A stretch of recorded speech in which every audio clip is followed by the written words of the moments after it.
أشهد أن لا إله إلا الله وحده لا شريك له وأشهد أن محمدا عبده ورسوله أما بعد فأعوذ بالله من الشيطان الرجيم بسم الله الرحمن الرحيم الحمد لله رب العالمين الرحمن الرحيم مالك يوم الدين إياك نعبد وإياك نستعين اهدنا الصراط المستقيم صراط الذين أنعمت عليهم غير المغضوب عليهم ولا الضالين. sana anasema leo pia nitaeleza kuhusu saria mbalimbali. maandiko niliyonayo kabla ya ushindi wa Makka, kuna habari zake zinazopatikana katika historia. Ni maelezo mafupi na kisha nitaeleza mada nyingine. saria Abu Qatada, habari yake inapatikana katika historia. saria Abu Qatada Ansari iliyoelekea Khizra. saria hii ilitokea Shaban hijria 8. amiri wa saria hii alikuwa Abu Qatada. Khazra ilikuwa ikipatikana kaskazini mashiriki ya Madina katika ardhi ya Banu Mahrab.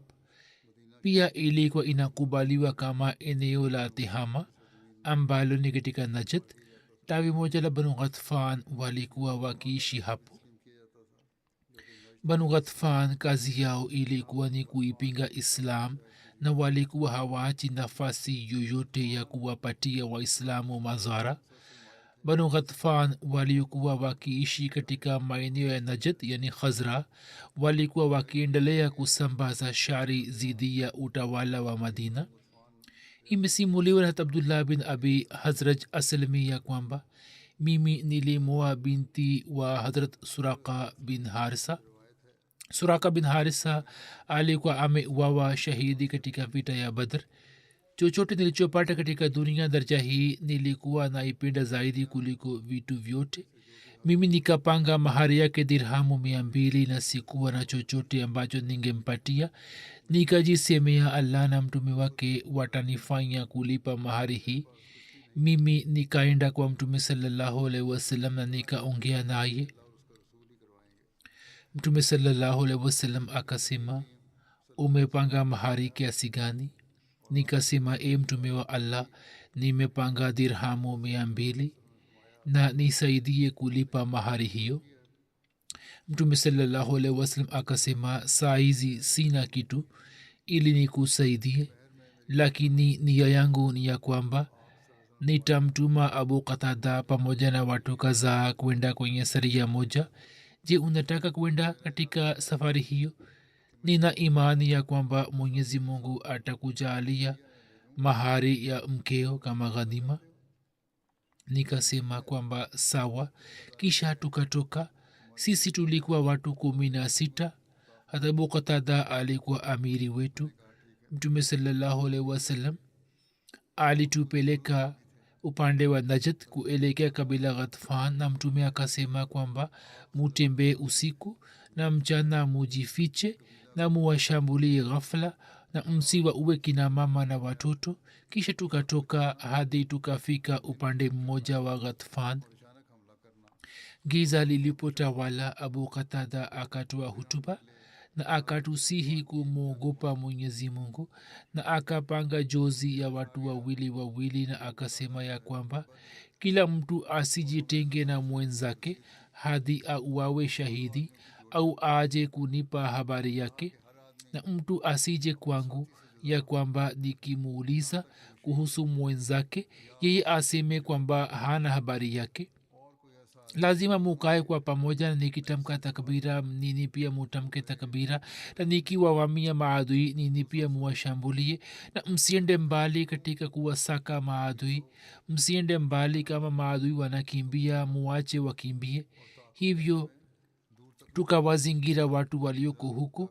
hata Bukatata akatoa upanga kutoka kifuniko chake na akatamka takbira, na sisi pia tukatamka takbira na tukatoa nje panga zetu, na sisi tukawashambulia watu wa huko. Anasema kwamba nikaona ghafla mtu mmoja mrefu katika jeshi lao ambaye alikuwa anatembea polepole na kusema kwamba e muislamu, njo upande wa janna. alikuwa kafiri na alikuwa anatamka maneno haya kama kufanya istihzai kwamba mnataka pepo, njoni niwapatie ni pepo. Akitamka neno la janna alikuwa anatukejeli. Nikajua kwamba yeye atageuka na atakuja kwangu. Nikaenda nyuma yake. Mwenzangu akaniambia, usiende mbali, amiri wetu ametukataza kwenda nyuma ya maadui. Kwa vyote vile anasema kwamba nikaenda kumkuta yeye na nikamrushia mshale kwa kulenga mgongo wake ulio uchi. Ye akasema tena, e muislamu, karibia kupata janna. Akatamka tena maneno hayo kwa istihzai. Nikamrushia tena mshale na nikamua. Nikachukua upanga wake. Rafiki yangu alikuwa ananiita, ulikuwa umekwenda wapi? Wallahi nilienda kwa Abu Qatada na yeye akaniuliza kuhusu wewe. Mimi nikamwambia, nikamuuliza kwamba je, amiri alikuuliza kuhusu mimi? Akasema ndio, na yeye alikuwa anakasirika juu yangu na juu yako. Yeye akaniambia ya kwamba waislamu wamekusanya mali za ghanima na wamewaua watu wao wakubwa. Hivyo mimi nikaja kwa Abu Qatada. Yeye akanilaumu. Nikasema kwamba nimemua mtu mmoja ambaye swala lake lilikuwa hivi na alikuwa anasema maneno haya. Kisha tukasukuma wanyama na kuwabebesha kina mama. Panga zetu zilikuwa zikininginia pamoja na matandiko. Asubuhi ilipotokea, matone yalikuwa yakidondoka kutoka ngamia yangu. Mwanamke mmoja ambaye alikuwa anaona nyuma mara kwa mara kama swala na alikuwa analia. Nikamuuliza, unaona nini? Akasema, wallahi mimi namuona mtu mmoja kama angekuwa hai angetusalimisha kutoka nyini. Ikaingia moyoni mwangu kwamba labda ni mtu yule ambaye nimemua tayari, na huu ni upanga wake ambao unaninginia na tandiko. Mama huyu akasema, wallahi hiki ni kifuniko cha upanga wake. Ye alikuwa na kifuniko cha upanga wake. Hebu jaribu kuingiza ndani yake kama wewe ni mkweli. Nikaingiza upanga ndani ya kifuniko ambao ukakaa sawa. Hapo mama huyu akaanza kulia. Kisha sisi tukaja kwa Mtume salam na ngamia na mbuzi. Sawa ni riwaya moja, katika safari ile maswahaba walikaa nje ya Madina mausiku 15 na wakaleta ngamia 200, mbuzi 1000 na wafungwa wingi. Sehemu ya 5 ikatolewa na kila sahaba akapata ngamia 12. Ngamia moja akafanywa kuwa sawa na mbuzi 10. Sawa na riwaya nyingine, katika saria hii waislamu walipata ngamia 200, mbuzi 2000 na wafungwa wengi. Kisha kuna saria nyingine, saria Abu Qatada iliyotokea kwenda bonde la Izm. Saria hii ilitokea Ramazan hijria 8 sawa na Januari 630 iswia. Izm ni bonde moja katika maeneo ya mashiriki ya Najd na ina umbali wa maili 36 kutoka Madina, ambapo Banu Ashjar tawi moja la Ghatfan walikuwa wakiishi. Sababu ya kutokea kwa saria hii ni kwamba Mtume sallallahu alaihi wasallam alipoamua kwenda Makka kwa ajili ya ushindi wa Makka, Mtume sallallahu alaihi wasallam akamtuma hata Abu Qatada kuelekea bonde la Izm ambalo ni upande wa mashiriki kutoka Madina, ilhali Makka ni upande wa kusini, ili watu waelewe ya kwamba safari ya Mtume sallallahu alaihi wasallam haitakuwa upande wa Makka bali itakuwa upande wa Izm. Sawa na riwaya moja, kiongozi wa saria hii alikuwa Abdullah bin Abi Hazar. Masahaba 8 walikuwa pamoja na Abu Qatada na mmoja wao alikuwa Mahalam bin Jassama Lesi. hata abdullah bin hazar anaeleza ya kwamba tulipofika bonde la izm, amir bin azbat ache akapita karibu nasi. yeye akaja na akawasalimia kwa njia ya kiislamu mtu huyo. hapo waislamu wakajizuia kumpiga, kwani ye alikuwa amewasalimia kwa njia ya kiislamu na hayo ni mafundisho ya islam. hat muhalam alikuwa na ugomwi na mtu huyo, hivyo yeye akamshambulia na akamua na akachukua mali yake na ngamia yake. masahaba hawakukutana na watu wote min ghairi ya huyu, kwani walikuwa wametumwa ili kubadilisha mawazo ya washirikina, na masahaba wakarejea. katika safari hiyo hiyo wakapata taarifa kwamba mtume sallallahu alaihi wasallam ameelekea Makka, hivi wao pia wakaelekea huko huko hadi njiani wakaenda kukutana na mtume sallallahu alaihi wasallam. watu hawa walipokuja kwa mtume sallallahu alaihi wasallam wakamsimulia tukio zima la mtu huyo ambaye walikuwa wamemua. imeandikwa ya kwamba kwenye kitabu hicho cha historia kwamba aya ilishuka ya kuwa ya ayuha lazina amanu iza zorabtum fi sabilillahi fatabayanu wala taqulu liman alqa ilaikum ssalama lasta mumina tabtaghuna عرض الحياة الدنيا فعند الله مغانم كثيرة كذلك كنتم من قبل فمن الله عليكم فتبينوا إن الله كان بما تعملون خبيرا. yani eni mlio amini, mtakaposafiri katika njia ya allah basi pelelezeni sawasawa, wala msimwambie yule anayewatoleni salamu ya kwamba wewe si muumini, mnataka mafao ya dunia hii hali allah anayo mali nyingi. hivi ndivyo mlikuwa zamani, lakini allah amewafanyeni hisani, basi chunguzeni sawasawa, hakika allah anazo habari za mnayoyatenda. yani mmekatazwa kuhusu hili, mtu akiwasalimieni msipigane naye, msimue au msimpe adhabu yoyote. vita hii kama ilivyoelezwa ilitokea hijri ya 8, lakini aya hii ni ya sura an-nisa na riwaya hii imeandikwa katika sirat ibn kathir. na kuhusu sura an-nisa asilimia kubwa wameafiki ya kwamba sura hii ilikuwa imeshuka mwaka wa 3 na 5 wa hijria. inawezekana ya kwamba mtume sallallahu alaihi wasallam alipojua kuhusu tukio hili atakuwa amesoma aya hii ya sura an-nisa na atakuwa ameonyesha hisia zake za kutokupenda. kwa vyote vile mtume sallallahu alaihi wasallam alikataza kufanya hivyo. sasa siku za usoni inshallah nitaanza kueleza ushindi wa Makka. wakati huu sasa nitamzungumzia ulama mmoja mkubwa, mtumishi wa jumuiya asiye na mfano wake na mwenye kujitolea sana kwa ukhalifa, ambaye siku chache zilizopita alifariki dunia. vivyo hivyo mwanajumuiya mwingine mwenye ikhilasi ambaye siku hizi alikuwa gerezani alifariki dunia huko huko, na kwa mujibu wa mashuhuda yaliyopatikana daraja yake ni ya daraja ya shahidi. marehemu wa kwanza ni mheshimiwa Sayyid Mir Mahmud Ahmad Nasir sahib ambaye alikuwa mwana wa Sayyid Mir Muhammad Ishaq sahib radhiyallahu ta'ala anhu. siku za nyuma katika umri wa miaka 96 alifariki dunia. inna lillahi wa inna ilaihi rajiun. marehemu alikuwa mpwa wa Amma Jan Nusrat Jahan Begum sahiba na alikuwa mwanamkwe wa Musleh Maud na Maryam Siddiqa sahiba. na kama nilivyoeleza alikuwa mwana wa Mir Muhammad Ishaq sahib. jina la mama yake lilikuwa Saleha Begum.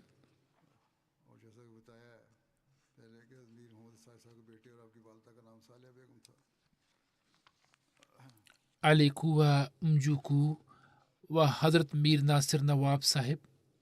hata jina la mama yake pia lilikuwa Saleha, ambaye alikuwa binti wa Pir Manzur Muhammad sahib ambaye alikuwa mwana wa Sufi Ahmad Jan saheb Ludhiana.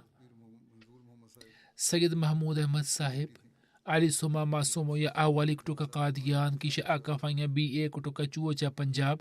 Machi 1944 siku alipofariki baba yake, alijitolea maisha yake wakfu. Mwana wake mpendwa Muhammad Ahmad ameniandikia ya kwamba Machi 17 baba yangu alikuwa anasema kwamba ni siku yenye umuhimu mkubwa. Yeye akamuuliza kwamba sababu yake ni ipi. Ye akasema kwamba siku ile baba yangu alikuwa amefariki dunia.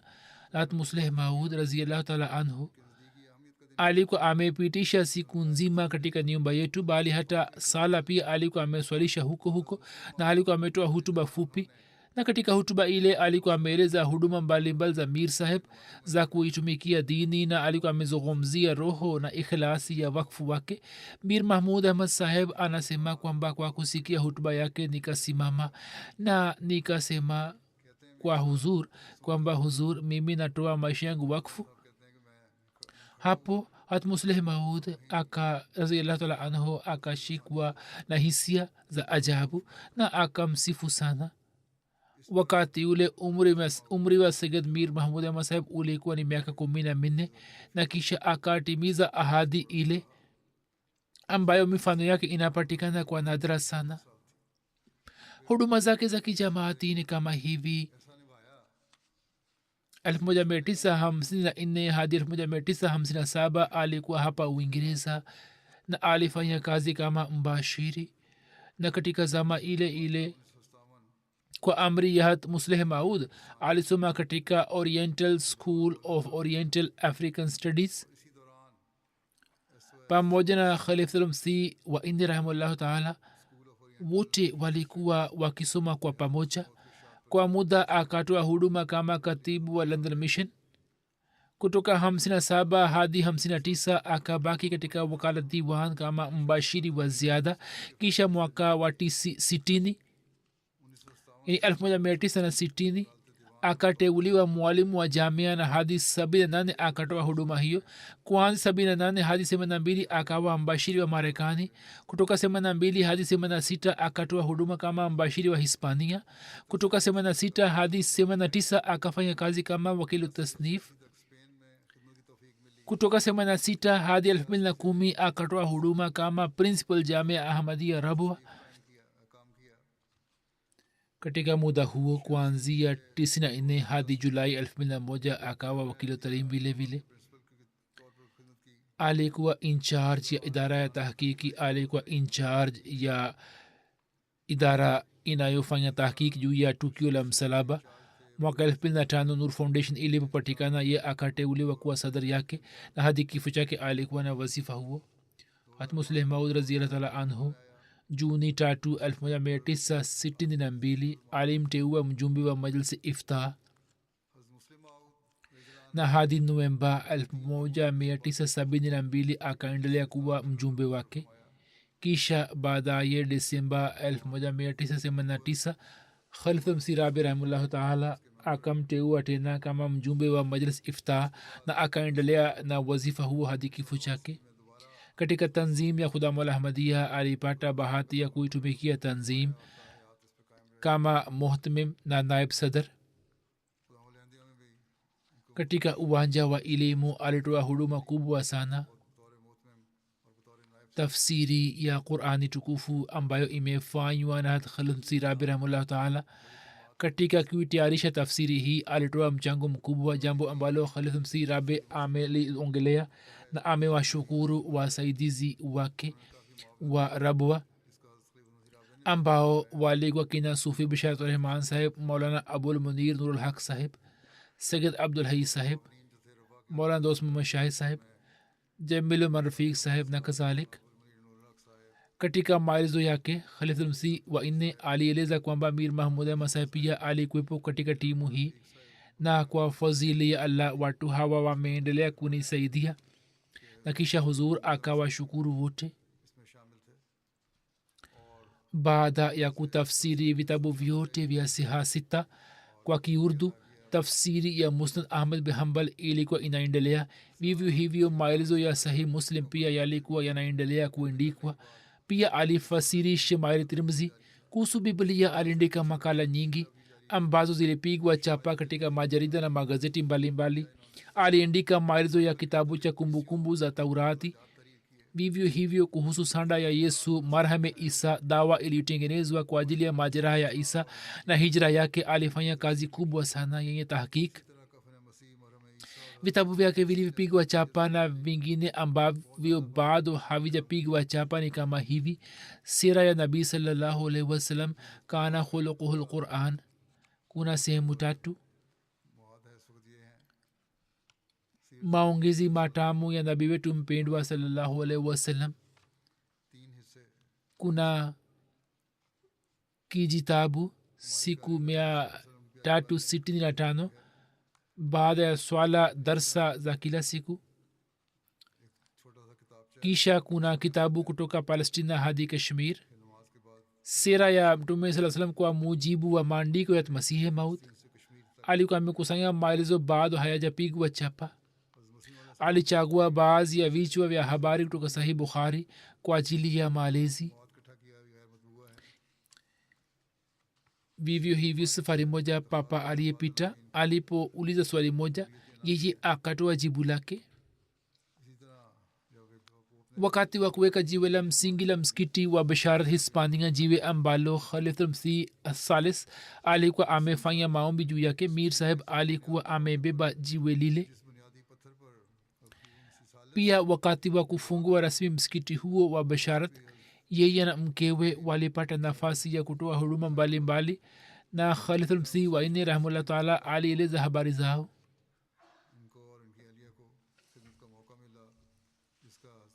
mwaka 1955 wakati wa jalsa salana, khalifmsi athani alitangaza ndoa 8 na katika ndoa hizi moja ilikuwa ni ya mir mahmud ahmad sahib ambayo khalifmsi thani alitangaza pamoja na binti yake ahmadulmatin sahiba. na katika hutuba ile khalifmsi thani alisema kwamba kikawaida ndoa zinatangazwa tarehe 29 Desemba, lakini katika ndoa hizi kuna mambo tofauti. ndoa moja ni ya binti yangu ahmadulmatin ambaye anaolewa na Sayyid mir mahmud ahmad mwana wa mir muhammad ishaq sahib. kisha akaeleza maelezo yake kwamba wakati huu mahmud ahmad anasoma london katika ba na mungu akijalia na kwa kheri mwakani katika mwezi wa mei ye atarejea. kisha alisema ya kwamba watoto wangu 3 mahmud ahmad ambaye ni mwanamkwe, akataja majina yao: mahmud ahmad ambaye ni mwanamkwe, daud ahmad ambaye ni mwanamkwe, Sayyid mir daud ahmad saheb, na tahir ahmad ambaye ni mwana wa umme tahir. alizungumzia khalifmsi wa 4 nimewacha huko ili wapate masomo na siku za usoni waitumikie silsila.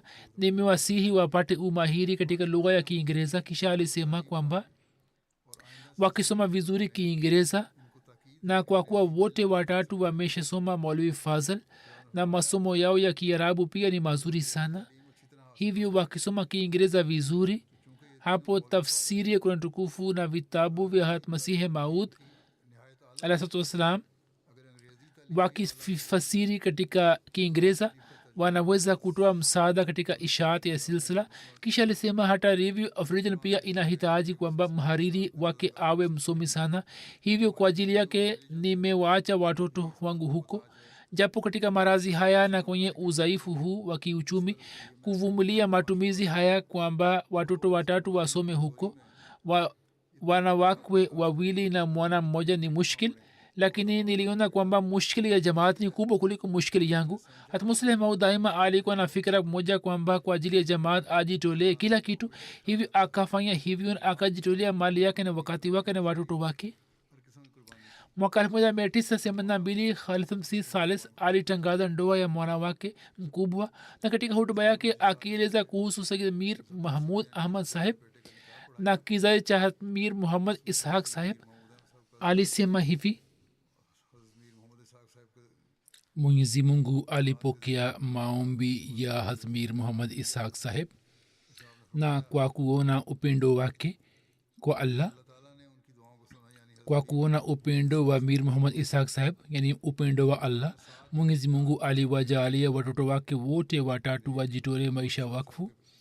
wote watatu wanatofautiana kitabia, kama vile kila mtu anakuwa tofauti na mwenzake, lakini anasema kwamba mimi nimetafakari, kipo kitu kimoja ambacho kinapatikana kwa wote watatu, yaani kile alichowapa mungu mtu anatakiwa kurizika juu yake, bali anatakiwa kuwa na furaha juu yake. alisema kwamba Sayyid Mir Daud Ahmad Saheb alikuwa na tabia yake, lakini sifa hiyo ilikuwa ikipatikana kwake. Mir Masud Ahmad siku hizi tangu muda mrefu anaendelea kufanya kazi ya tabligh huko Denmark. Ana tabia yake, lakini sifa hiyo inapatikana kwake.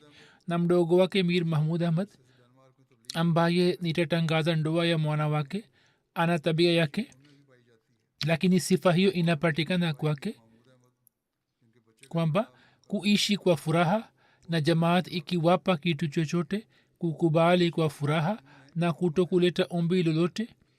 Anasema kwamba urisi huu wa baba yao umekuja katika kizazi kijacho. Mwenyezi mungu amewajalia watoto wa mjomba wetu Mir Ishaq Saheb fadhili kubwa. Ndio sababu mifano hiyo imepatikana katika jamaat, na katika jamaat imepatikana nyuso hizi zenye bashasha, ambao daima wakijifanya kuwa waja wa mungu wenye kutoa shukurani zake na wakimhimidia mungu, wanapitisha maisha yao. Kisha akawaombea kwamba mfanye dua kwamba hata kizazi chao pia kiweze kupata sifa hizi. alikuwa na shauku ya kutunga shairi vile vile. alikuwa amehifadhi shairi ya Masihi Maud na beti nyingi za Kalame Mahmud, na mwenyewe pia alikuwa anaandika shairi. safari moja wabashiri wanaotaka kuja jamia au wanatamani kuwa wabashiri aliwasihi nasaha moja, na akawapa mfumo wa maisha. ni mfumo mzuri sana ambao wabashiri wanatakiwa kuuzingatia, bali kila mtu anayetamani kuja jamia au amesha kuja anatakiwa kuuzingatia. jambo la kwanza aliandika ni kwamba kila siku akiamka asubuhi saa 9 na akitawaza sawa na majira ya Pakistan, huo ni wakati wa tahajud, wasali tahajudi. kila siku waende kuswali sala 5 miskitini kwa jamaa, na akawasihi wakazi wa Rabwa kwamba kwa uchache waswali sala moja katika misikiti wa Mubarak. kisha kwa ajili ya ridhaa ya Allah, kwa ajili ya mapenzi ya mtume, kwa ajili ya mapenzi ya Masihi Maud, kwa ajili ya mapenzi ya ukhalifa waombe dua. kisha jambo la 5 wawe na tabia ya kusoma tasbih, kumsalia mtume na kufanya istighfar. jambo la 6 kwamba wawe na tabia ya kumwandikia Khalifa Masih barua na kupata maombi yake. 7 watekeleze wajibu wao kwa weledi na kwa uzuri. 8 wawatumikie wazazi, kama wanaishi mbali basi wawakumbuke kwenye maombi yao. 9 wafanye juhudi ya kujifunza tafsiri ya Qur'an tukufu na maelezo yake. 10 wasome rohani khazain angalau mara 3. 11 wasome Al-Fazl kila siku na gazeti jingine lolote, na kila siku wafanye kazi moja ya kuwatumikia wanadamu. mwana wake Sayyid Ghulam Ahmad Farukh anaandika kuhusu baba yake. naweka mbele yenu baadhi ya maandiko yake. anasema kwamba baba yetu namna alivyokuwa anampenda mungu, hali yake ilikuwa inaonekana kutoka swala zake. Huzur amesema hata mimi nimeona swala zake, namna alivyokuwa anaswali miskitini kwa unyenyekevu mkubwa. swala zake za nyumbani hatujui hali yake, lakini nje pia hali ya sala yake ilikuwa ya ajabu kabisa. alikuwa na uhusiano wa kipekee na mungu ambao alikuwa hapendi kudhihirisha kwa watu, lakini watu wanajua tu. kwa mfano ameandika kwamba ninapoona daftari ya baba nilikuwa naona ameandika Allah kila siku. Nilipotafakari nikapata kujua kwamba alipokuwa akijaza wino kwenye kalamu yake, neno la kwanza alikuwa anaandika Allah, na alikuwa ameandika kwenye madaftari yake Allah Allah Allah. Katika miaka ya mwisho ya maisha yake alikuwa ameandika sentensi moja kwenye chumba chake, e mere Allah, ewe mungu wangu, ti amo. Nikamuuliza maana yake, akasema ni neno la kiitalia, maana yake ni kwamba I love you, yani ewe Allah, mimi nakupenda sana. Kisha aliandika shairi kwa kumsifu mwenyezi mungu, na aliandika kwamba niendelee kupata daima dawamu nafasi ya kukuona wewe na kuongea nawe. Katika siku za marazi, safari moja upasuaji wa appendix ulipofanywa, akapata kusikia sauti ya assalamu alaikum, yani wewe umepona. Falsafa ya ibada na sala zake ilikuwa imeunganishwa na mwenyezi mungu, hatuwezi kuvitenganisha. Mara nyingi alieleza namna ya kufanya dua katika tahajudi. Alisema kwamba kwanza na msifu mwenyezi mungu. Siku moja aliniambia kwamba kila siku kwenye sala ya tahajudi nasoma shairi ya baba yangu mdogo Dr. Sayyid Mir Muhammad Ismail Saheb, na ubeti wake wa kwanza ndio huu kwamba wewe ni mpendwa wangu na wewe ni tiba ya marazi yangu ya moyo, na mimi nakupenda wewe tu. Na kisha alieleza namna ya kufanya dua katika sala tahajudi.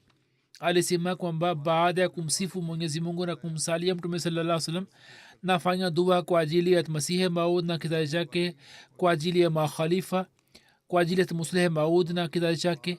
Kisha alisema kwamba naanza na babu yangu Mir Nasir Nawab Saheb, na kisha nakuja chini, na kisha nafanya dua kwa ajili ya binti, na kisha watoto wangu wa kiume. Njia ya kipekee na halisi ya kutimiza haki za wanadamu alikuwa anaona kwamba ni dua tu. Upendo kwa ukhalifa ulikuwa unaonekana katika matendo yake yote, lakini zaidi haya yote upendo wake ulikuwa ni kwa mtume sallallahu alaihi wasallam. Alikuwa anafanya juhudi ya kumtii mtume sallallahu alaihi wasallam katika mambo yake yote. Mwana wake anasema kwamba safari moja kilichotokea ni kwamba alikuwa amekalia kiti ambacho hakuwa sawa, na nilikuwa nimekaa kwenye kiti kingine. Nikasimama na nikaacha kiti kwa ajili yake, lakini hakukaa kwenye kiti kile, kwani mtume sallallahu alaihi wasallam amemkataza mtu kukaa juu ya kiti cha mwingine. Bila shaka wewe ni mwanangu, lakini hii ni kinyume cha suna ya mtume kwamba mimi nikae kwenye kiti cha kingine, hivyo sitakaa. Alikuwa anatangulia kuwasalimia wote. Siku ya Ijumaa, baada ya swala ya Ijumaa na baada ya swala ya alasiri, alikuwa anafanya maombi, na alikuwa hapendi kwamba mtu aje kukutana naye, kwani mtume amesema kwamba muda huu ni muda wa kupokelewa kwa maombi. Anasema kwamba sisi watoto wake tulikuwa tunajitahidi kwamba tusiende kwake kwenye muda huo. Siku alipozaliwa mtume sallallahu alaihi wasallam na alipofariki dunia, na siku alipozaliwa masihi maud na siku alipofariki dunia, alikuwa anatusihi kumsalia mtume sallallahu alaihi wasallam, kusoma durud sharif, na mwenyewe pia mara nyingi alikuwa anasoma subhanallah wa bihamdi subhanallah alazim, allahumma salli ala muhammadin wa ali muhammad. Anasema safari moja nilienda Kadian, akaniandikia dua hii kwamba uende kwenye kila chumba cha Darul Masih na usome dua hii kwa niaba yangu, na pia ufanye dua juu ya kaburi la Masihi Maud alayhi salatu wassalam. 1990 kesi moja ilifunguliwa zidi yake ambayo ilikuwa juu ya kutoa kwake hutuba kwenye majlis shura. Kesi yenyewe ilikuwa ni 298C. Jaji alisema kwamba katika hutuba yako wewe umevunja heshima ya mtume na maswahaba zake. Mir Saheb akatoa jibu mbele ya jaji kwa ushujaa, na akasema kwamba alisema kwamba mimi nilipata shida sana kwa kusikia habari hiyo, jambo hilo la jaji. Jaji aliposema kwamba Mir Mahmud Ahmad katika majadiliano ametumia maneno yenye kuvunja heshima ya Nabii Karim, na maswahaba. Hapo mir mahmud ahmad akasema kwamba ni tuhuma juu yangu, ni uongo kabisa, ni uongo kabisa. Mimi namheshimu nabii karim sallallahu alaihi maswahaba kwa moyo wangu wote na nina imani juu ya utume wake, imani thabiti. Alisema mimi ni sayyid, natokana na kizazi chake na natuma laana juu ya yule anayesema uongo. Akasema mbele ya jaji kwa ushujaa. Katika siku za mwisho za marazi alikuwa anasoma sana maombi na durud sharif, na alikuwa anatamka maneno kwamba mimi ni mtumishi na mtumwa wa Muhammad sallallahu alaihi wasallam.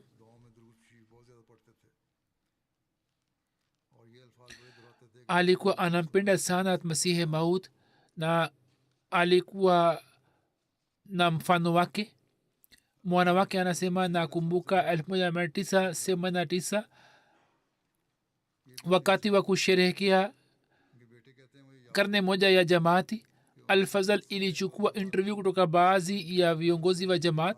Ye alisema kwamba huu ni muujiza mkubwa wa Masihi Maud, kwamba yeye amekuja kumuunganisha binadamu na Mwenyezi Mungu.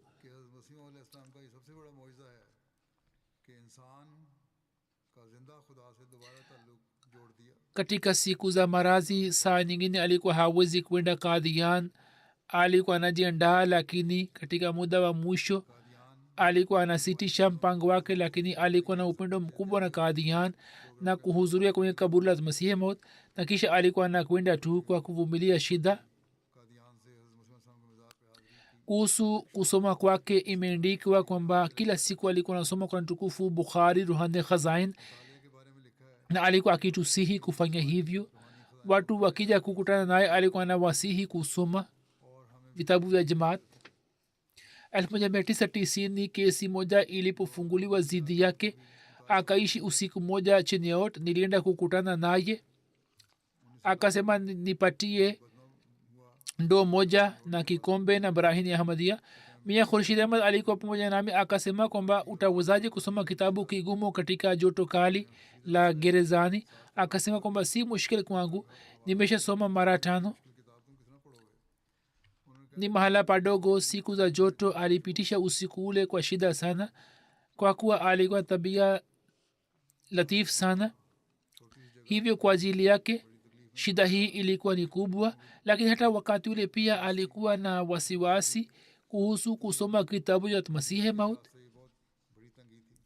Elimu ya kidini kuhusu Islam, Uyahudi, Ukristo, alikuwa mahiri sana katika elimu hizi. Alikuwa mahiri katika elimu ya muwazana ya mazahab. Alikuwa anajua sana mambo ya kifiki.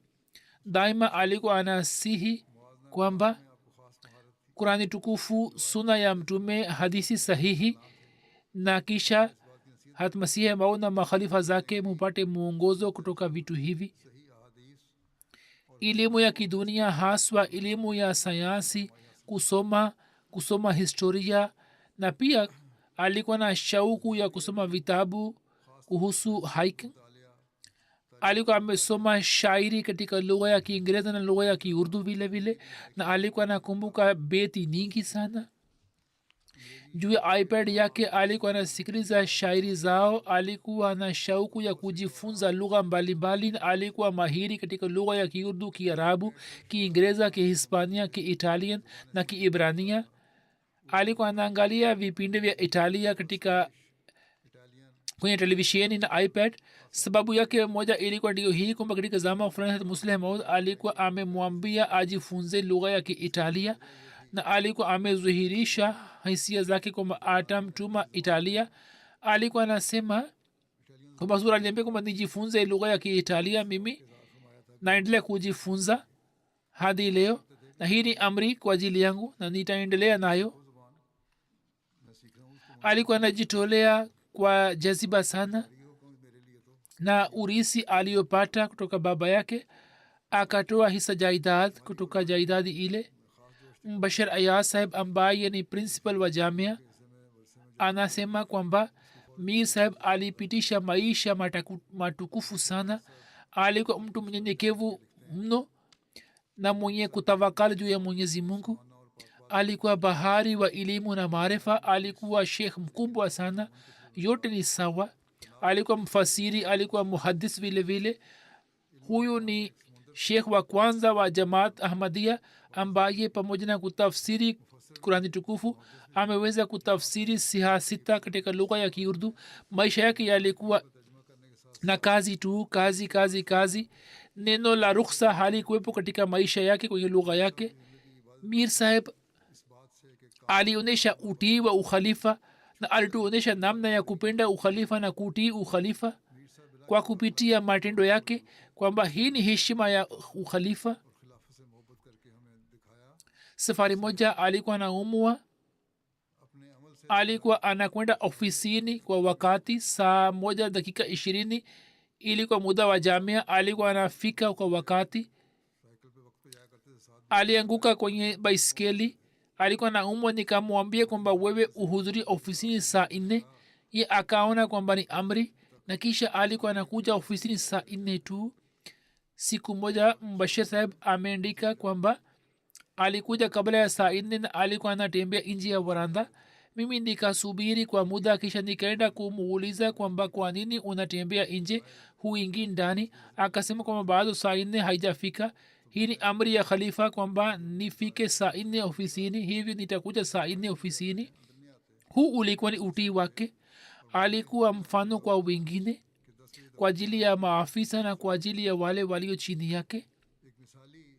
tanvir nasir saheb ni mbashiri wa Qadian, anaandika kwamba kumbukumbu yake daima naikumbuka katika moyo wangu. siku moja nayo ni hii kwamba siku moja nilikuwa nimekaa katika msikiti wa Mubarak Qadian. mir saheb alikuwa anatembea kwenye mstari wa kwanza wa misikiti. mimi nilipenda sana namna ya kutembea kwake na kufanya maombi. nilikuwa napata hadhi kutoka amali yake. baada ya muda nikamuuliza kwamba wewe unatembea kwenye mstari wa kwanza wa misikiti, sababu yake ni ipi? ye akasema kwamba mimi nilimuona Musleh Maud radhiyallahu anhu akitembea kwenye mahala kwenye sehemu hiyo hiyo, na mimi pia natembea hapa nikifuata nyayo zake. alikuwa anapenda sana Musleh Maud. Feroz Alam saheb anaandika, nilipokuwa nasoma jamia mwaka wa pili au mwaka wa tatu alikuja kama principal. ni bahati yetu njema, yeye alitulea kwa kupitia dhati yake na kwa kupitia matendo yake. mimi kwa kadri nilivyoweza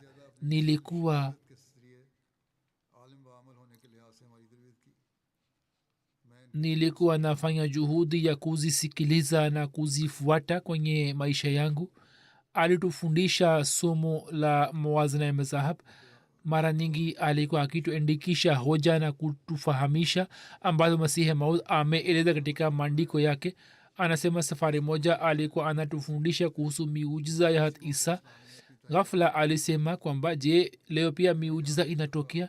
kisha akatusimulia uzoefu wake mmoja na akasema kwamba safari moja siku za jalsa, wakati wa kutoa huduma, kilichotokea ni kwamba chakula kilipungua, wageni wakaja kwa wingi na chakula kile kile tukaanza kugawa.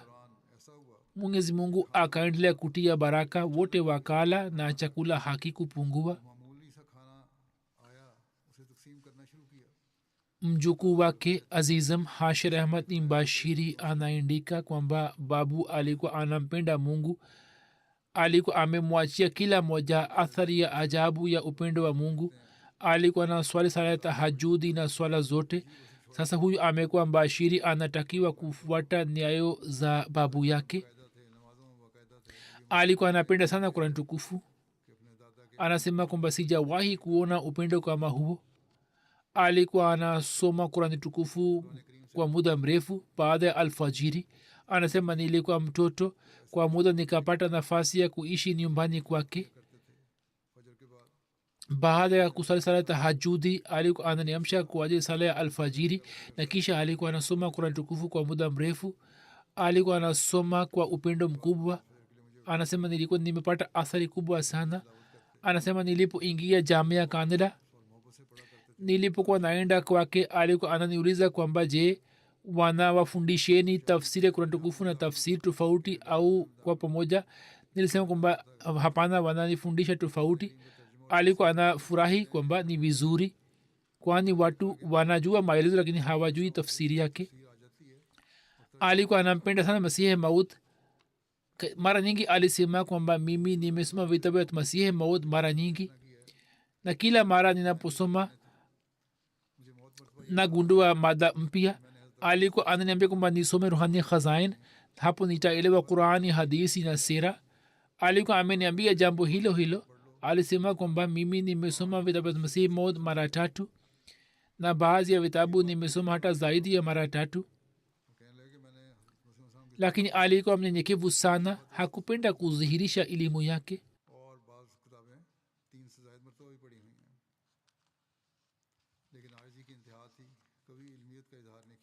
Mjukuu wake anasema kwamba safari moja alikuwa anasikiliza hutuba katika nyumba yake na umeme ulikatika ghafla.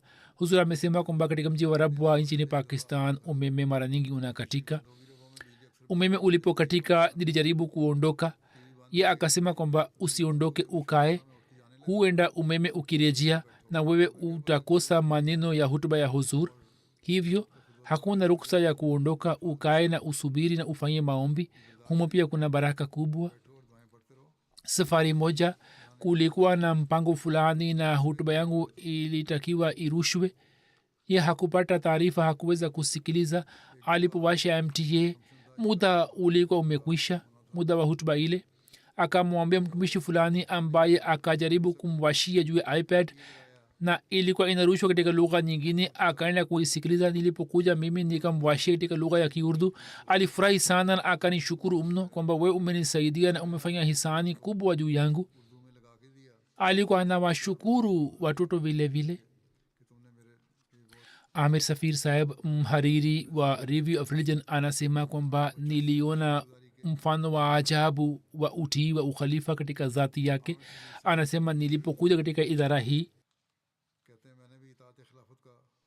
Hazur amesema nilikuwa nimemwambia Amir Saheb kwamba wewe uwaambie maulamaa kwamba waandike makala kwa ajili ya review, na nilikuwa nimemwambia baadhi ya majina ya maulamaa, na mmoja alikuwa Mir Mahmud Ahmad Saheb vile vile. Anasema kwamba wakati ule nilipofanya tahqiq, ye alikuwa nchini Pakistan. Muda wenyewe ulikuwa ni saa 4:05 usiku. Jamaa zake wakasema kwamba hapana. Anasema nikampigia simu, mke wake akapokea simu. Nikamwambia kwamba nataka kuongea na Mir Saheb. Alisema kwamba ye amelala. Wakati ule Mir Saheb akaamka. Alikuwa amesikia sauti ya kengele au alisikia maongezi. Ye akaongea nami. Nikamwambia kwamba huzur ameniambia kwamba wewe uandike makala kwa ajili ya review juu ya mada fulani. Alisema kwamba wakati huu sielewi, asubuhi nitakwambia. Siku ijayo Mir Saheb akaandika makala yenye kurasa 15 na akanitumia mimi, ambayo nikamtumia Amir Safir. Kwa makala hii imetoka kutoka kwake. Na Mir Saheb alikuwa ameandika kwamba usiku kijana moja alinipigia simu na alikuwa ameniambia kwamba hii ni amri ya Khalifatul Masih kwamba wewe uandike makala, na mimi nimeandika makala na hiyo natuma kurasa 15 na nitaendelea kutuma siku za usoni vile vile. Alikuwa anaonyesha utii kiasi hicho. Utii wa wakati nimekushaeleza tayari kwamba hakuhudhuria ofisini. Alisema kwamba amri ya Khalifatul Masih ni kwamba ni hudhuria saa 4, hivyo nitahudhuria saa 4. Kisha kipindi chao kuhusu sanda ya Yesu na maonyesho yalikuwa yanaandaliwa wakati wa jalsa. Kila mwaka alikuwa anashiriki, na kwa mujibu wa mafundisho ya Masihi Maud alikuwa anaeleza tukio zima. Na Amir Safir ameandika kwamba Mir Saheb alikuwa anasema wabashiri wanaposoma kitu fulani wakiacha msingi kitu halisi, yani vipengele vya kijamaati, wanatanguliza kumbukumbu za kidunia, lakini njia yake ilikuwa ndiyo hii kwamba kwanza alikuwa anaelewa maandiko ya masihi maud na mtazamo wake kwa ukamilifu wote, na kisha alikuwa anaangalia mambo mengine ya kidunia au kumbukumbu zingine za kidunia. Anasema kwamba mir saheb kwa imani sana alikuwa anaongea na wamahiri wakubwa wa sanda ya yesu, na alikuwa anaweka mbele yao itikadi ya masihi maud, itikadi yake kuhusu isa bin maryam, namna alivyosalimika kutoka msalaba. Anasema kwamba timu ya River Religion tangu muda mrefu ilikuwa inaendelea kufanya kazi juu ya vipengele vyake mbalimbali, na juhudi ya timu ilikuwa ndiyo hii kwamba kwa kuweka mbele ya dunia mambo ya kisayansi na nadharia mbalimbali waweze kuimarisha mtazamo wa jamaat. Lakini sira ya mir saheb ilikuwa tofauti kabisa. Alikuwa anasema kwamba masihi maud ametoa usisitizo juu ya marhame isa, yani dawa iliyotengenezwa kwa ajili ya majeraha ya isa bin maryam, hivyo tu ifanye kuwa msingi na vitu vingine tu viangalie baadaye. Yeye aliendelea kuweka mbele ya watu mtazamo huo huo kwamba marhame isa ni ufunguo wa kuelewa tukio la msalaba.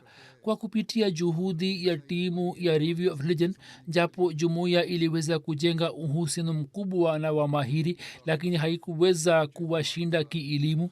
Lakini kwa kupitia juhudi ya mir saheb athari hiyo ikapatikana kwamba mpiga picha mashuhuri Barry Shorot alikiri mwenyewe kwamba kama musibitishe mtazamo wenu kwa kupitia marhame isa, nitalazimika kukubali kwamba isa bin maryam alikuwa amesalimika kutoka msalaba. Kuna matukio yake mengi yaliyotumwa na watu mbalimbali, wabashiri, watoto, wakfin, ambao ni vigumu kueleza. Kuna kitu kimoja ambacho kila mbashiri ameandika, yani kila moja ameandika. Alikuwa anasema kwamba shikeni neno moja kabar na mulifuate, na maana yake alikuwa anatuambia kwamba qaf maana yake ni Quran, be Bukhari kitabu cha hadisi, na re maana yake ni ruhani khazain. Na alikuwa anasema kwamba kama nini muwe mahiri wa herufi hizi tatu na vitu hivi, na mufanye juhudi ya kujifunza elimu kutoka vitu hivi vitatu, basi mtaweza kufanikiwa kwenye shabaha yenu na malengo yenu. Khalifa mtukufu anasema kwamba hata neno la kabar lenyewe mtu akilikumbuka basi anamkumbuka mwenyezi mungu, na akimkumbuka mwenyezi mungu basi mtu anafanya juhudi ya kushika ucha mungu. Kwa vyote vile alikuwa msaidizi azim wa ukhalifa, alikuwa mwenye kujitolea na mwenye kufuata kila herufi ya ukhalifa, alikuwa mnyofu, alikuwa msaidizi ambao wanapatikana nadra sana. Alikuwa alim mwenye matendo. Mimi kwa uchache sioni mfano wake katika jamaati. Mwenyezi mungu afanye, hakuna mapungufu katika hazina ya allah. Mungu afanye kwamba mifano kama yeye ipatikane, na mwenyezi mungu aendelee kuujalia ukhalifa wa kiahmadia watumishi wacha mungu kama yeye, na pia awafanye watoto wake wawe warisi wa maombi ya baba yake na waweze kufuata na nasaha zake, na mwenyezi mungu awajalie kufuata nasaha zake. Marehemu kama nisemavyo, marehemu wa pili ni muahmadia mmoja ambaye siku za nyuma alifariki dunia akiwa jela. Dr. Tahir Mahmud saheb Karachi, mwana wa Ghulam Rasul saheb. Inna lillahi wa inna ilaihi rajiun. Wakati wa kifo chake umri wake ulikuwa ni miaka 70. Sawa na maelezo marehemu Tahir Mahmud saheb sadr halka malir kaluni karachi na wanajamaat wengine ijaz hussain saheb na ayaz hussain saheb malir kaluni karachi walikuwa wakiswali polisi kwa sababu ya kuswali kwao ilifungua kesi zidi yao na wakawakamata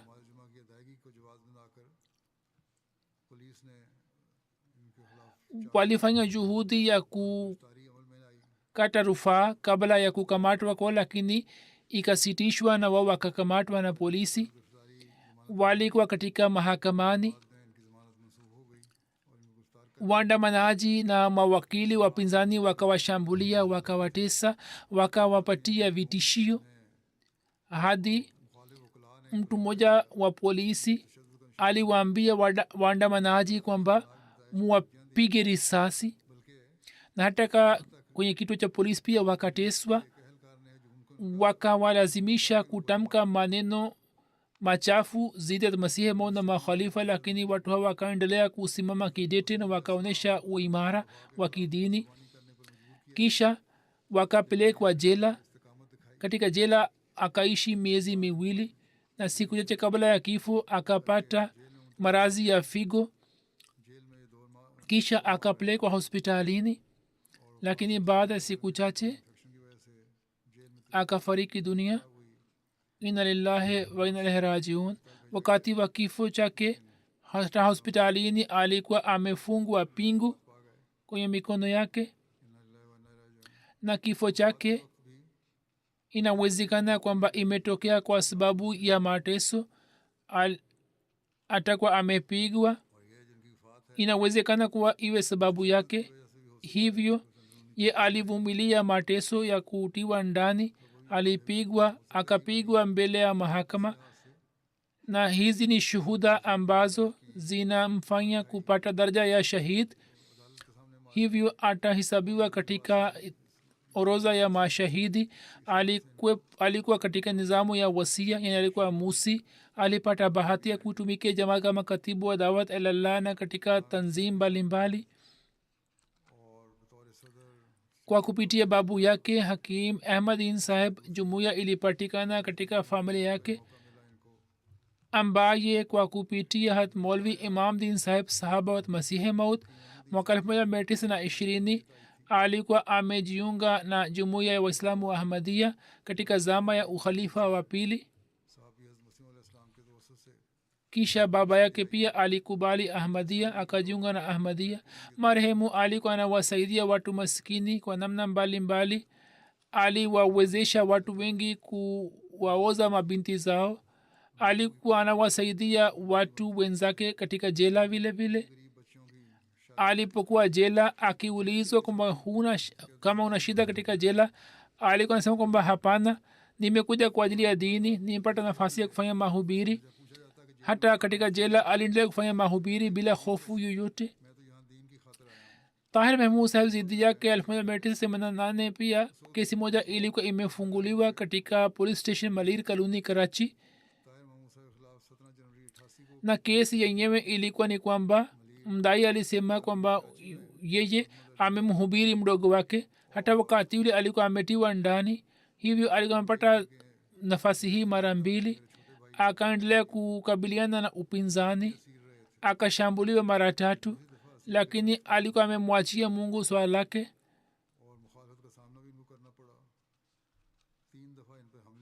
alikuwa ameona katika ndoto kwamba mtu mmoja amekamatwa na mwenyezi mungu kisha mtu huyo yani adui akauawa katika ugomvi wake fulani na wengine wawili wakaja kwenye nyumba ya marehemu na wakaomba msamaha kutoka kwake na ye akawasamehe hakufungua kesi zidi yao mke wake anaeleza kwamba alikuwa mume mwenye mifano alikuwa amejitolea maisha kwa ajili ya jamaat akirejea usiku mimi sikulalamika kwake kwani nilikuwa na imani na itminan kwamba mume wangu kwa sababu ya matendo yake mwenyezi mungu anaendelea kutusaidia kutoka ghaibu katika watoto wake mmoja ni mbashiri wa jamaat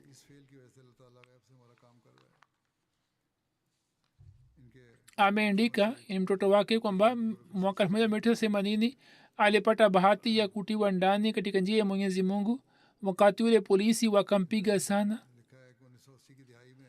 baadaye mtu fulani alipokuwa anamwambia kwamba uchukue tahadhari, alikuwa anasema kwa hisia kwamba sasa nimepigwa na polisi tayari, hivyo sina hofu yoyote, sasa mimi nafanya mahubiri bila hofu yoyote. katika familia ameacha mke bi mubashira sahiba na binti mmoja na vijana watatu. mwana wake munir mahmud sahib ni mbashiri wa jamaat nchini pakistan.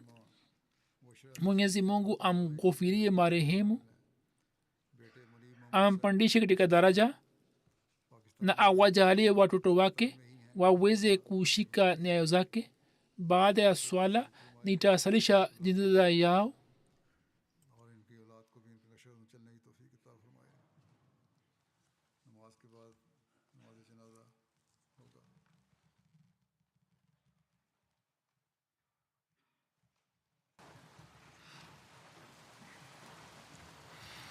Alhamdulillah, alhamdulillah, nahmaduhu wa nasta'inuhu wa nastaghfiruhu wa nu'minu bihi wa natawakkalu alayhi wa na'udhu billahi min shururi anfusina wa min sayyiati a'malina. من يهده الله فلا مضل له ومن يضلل فلا هادي له ونشهد أن لا إله إلا الله ونشهد أن محمدا عبده ورسوله. عباد الله رحمكم الله، إن الله يأمر بالعدل والإحسان وإيتاء ذي القربى وينهى عن الفحشاء والمنكر والبغي يعظكم لعلكم تذكرون. اذكروا الله يذكركم وادعوه يستجب لكم ولذكر الله أكبر.